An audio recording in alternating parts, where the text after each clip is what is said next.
Data is often the number one expense in the business after payroll. Observability can often be 30% of the total cloud spend.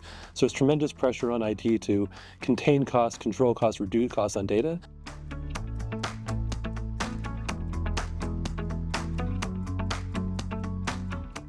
Hydrolix is a cloud data platform built for massive scale.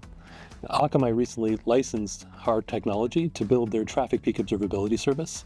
TrafficPeak is a managed service that runs on the Akamai Connected Cloud, designed to collect, enhance, transform, enrich, store, query, archive massive amounts of data for a fraction of the cost of other technologies. In the past, it was so expensive to collect data at this scale that customers had given up, and they were just relying on high-level metrics or summary data to give them kind of a view of what's happening. Now, for a price that they can afford, they can actually ingest all of their logs and have visibility to all their logs, what's actually happening in a very granular way, because it enables Akamai customers to leverage all their data and to not throw data away that may give them a competitive advantage.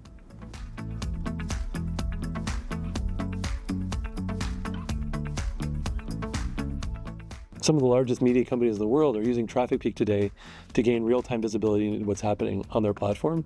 Because TrafficPeak gives you real-time visibility into all your traffic at high resolution, it allows you to do things like detecting piracy or abuse. We had a customer in Europe that was able to mitigate a massive DDoS attack because they had visibility through TrafficPeak what was going on. Gaming companies that are using TrafficPeak to monitor these massive spikes that they have that look like a DDoS attack, but actually just all their end users coming in to download the latest game. TrafficPeak enables Akamai customers to eliminate all the trade-offs they have to make between retention, performance, and cost.